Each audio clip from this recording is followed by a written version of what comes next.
Actually, don't you think that like if the Democrats hope going into this address was to be able to contrast with Donald Trump, to be able to point out the deficiencies in inflation and the economy and the price of eggs and all that, like aren't they being his best friend when they kind of take the narratives and steer it towards stunts and holding up signs like your Fogo de Chao or something? I don't even know what that was. That drove me nuts. But it's like I feel like they're being Donald Trump's best friend unwittingly when they try to choreograph these things. They fall flat.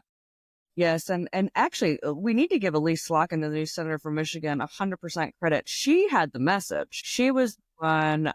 She's obviously from a blue state. She could talk about tariffs. She could talk about the automobile industry. I mean, she did a good job, and she's unfortunately not even getting any type of. Oh, it's like it didn't happen. Oh, I tell you though, I don't know how you feel about this.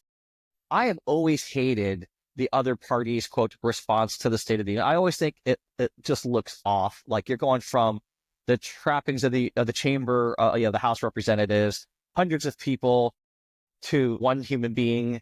I don't care if there's flags behind them or if they're in a kitchen like the Katie Britt was, or last year when we had that response. Kurt, yeah, that was a tough one.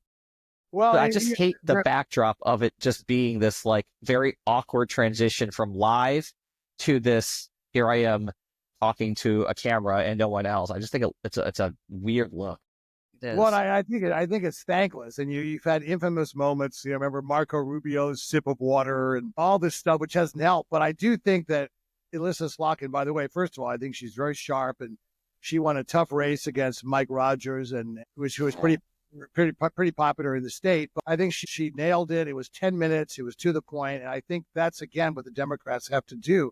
They can just focus on the issues that matter to the American people, because still, if you do poll people on the issues in a partisan blind way, people are still more supportive of the Democrats when it comes to the issues. And that's what they have to focus on doing. And you know what I would like to have seen the Democrats do?